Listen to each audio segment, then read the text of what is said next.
about this, but I'll move on and look at just the last 100 years.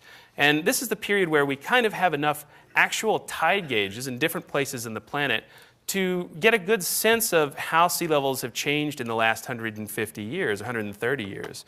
And if you look, they haven't increased at a stable rate. In fact, if you look at the first 50 years, they were going up at about 1 millimeter per year. In the second 50 years, about 2.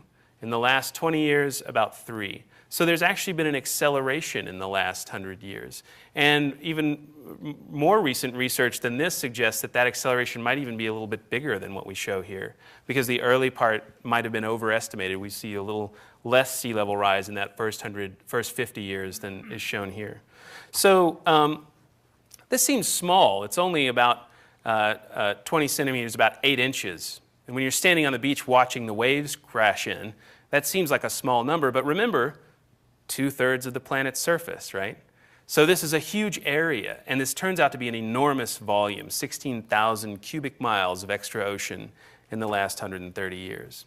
So finally we get to kind of the more recent stuff, the altimeter period, the period where satellites really dominate our record of sea level rise. And we look in the last 20 years. My PhD was somewhere in here, and Rush was making fun of me somewhere in here. And finally we're out here, but what's striking about this, and if you think back to my earlier discussion about the hiatus, where's the hiatus? You know, in a sense, this is the global warming curve, and there's really no hiatus in it anywhere to be found. A few small bumps and wiggles, but nothing like what you see in the temperature record.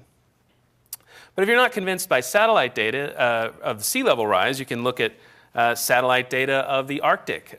This is the minimum amount of sea ice we had in 1979, the first year we had a satellite to really look at the top of the planet. And this is the minimum in 2008. And so you go back and forth and you see really it's an incredible wastage of floating ice at the top of the planet. And I didn't just cherry pick 2 years. If you plot the time series, it looks like this. So we've lost about half of the area of the ice that's floating on the Arctic Ocean. And in fact, actually, that ice is thinned by about a factor of 2. So if you're thinking about the volume of ice floating in the Arctic, it's decreased by a factor of 4 in the last 20 or 30 years. So it's a pretty major change. But nothing says global warming like a polar bear, right?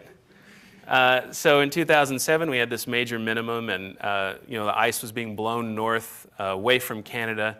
And the polar bears are